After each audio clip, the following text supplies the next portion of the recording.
Mhm. Thank you, Jaslyn. Uh, Dear fellow Toastmasters, um, we all lead in many situations in our day-to-day life.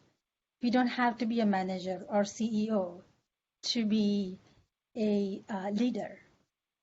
So when I researched this topic of leadership styles, I realized that there are several places or times when I had to lead, or rather, I must lead in certain situations. And so then I was curious about what are the leadership styles that one can lead using those styles. So I came up with some uh, research and those three leadership styles, which will be your takeaway when you when I complete this speech. Also, you will be able to um, uh, get what leadership styles I have in different situations. So, in an early study in 1939, there was a study that was used by military as well later on, that leaders were divided into three major styles.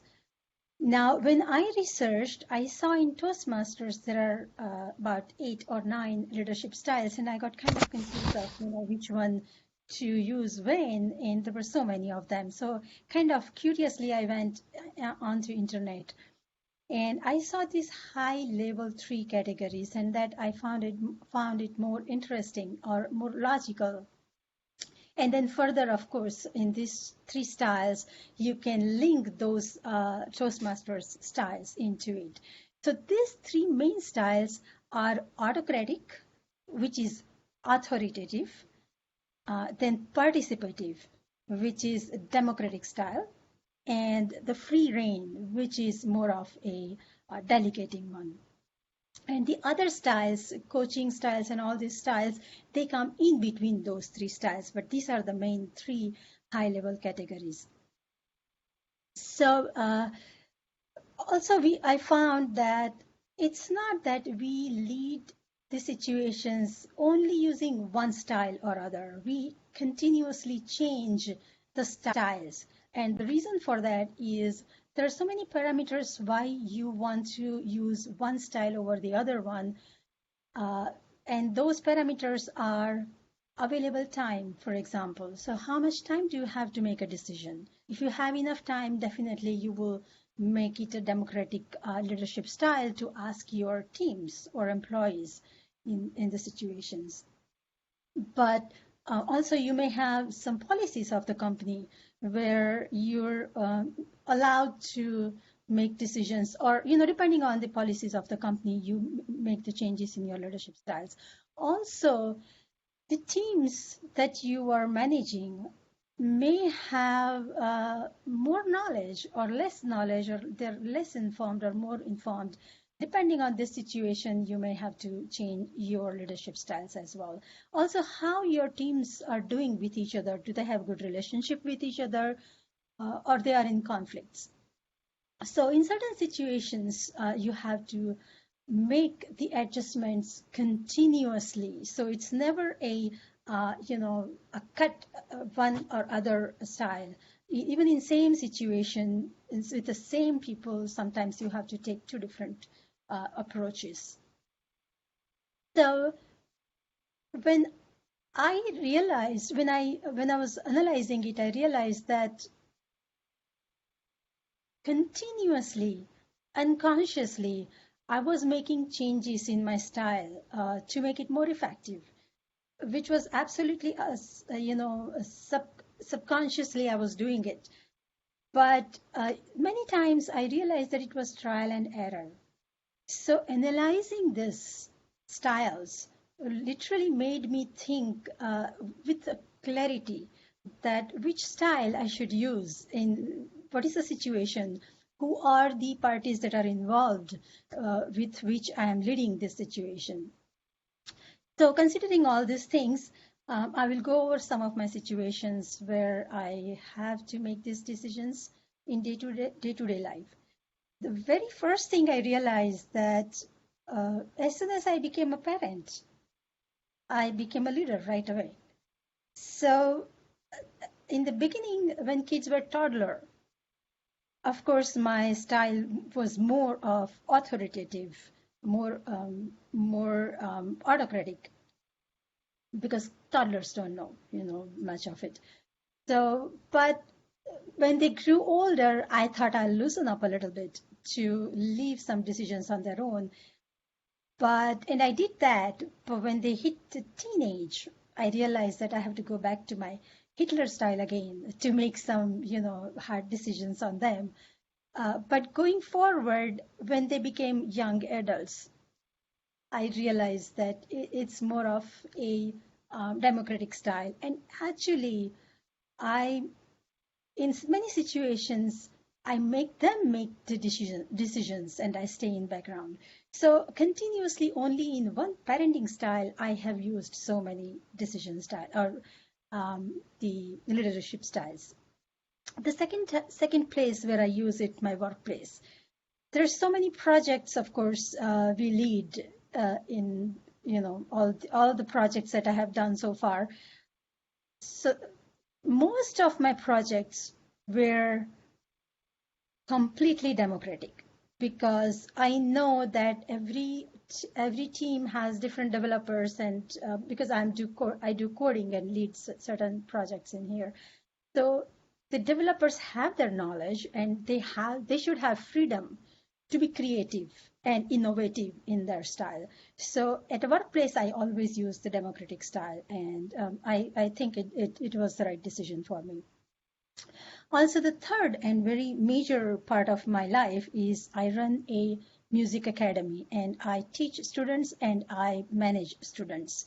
So in this situation, it was more of a coaching decision, coaching the style, and it was in major situations I had to make decisions on my own. For example, what do I teach? How do I grade them? All these decisions were done by me. But when there was time to make the schedules, I always ask them and take their opinions of what time is convenient for them. And I make the adjustment accordingly. So that was kind of a mix between both, but main was the authoritative style. One more thing, which of course we all do, is managing our home and our family, or home or kitchen, or all the day-to-day household stuff. And I realized that parents definitely need to make some decisions in this case. I do uh, consider kids decisions or kids likings, what they like to eat, but at the same time I lead in a way that I make sure only the healthy food comes in from the grocery store. So these are the styles that I realized that, of course, we always make the adjustment according to what we think the best in the situation. But knowing and analyzing the styles and why, what, I think we can make it further fine-tuned and make our situations much better. So thank you all, and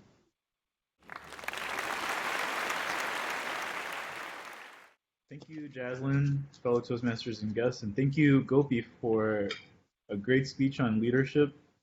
This is a speech I personally struggled with when I gave it last year. I don't think I did very well with it. It was not my favorite speech to give.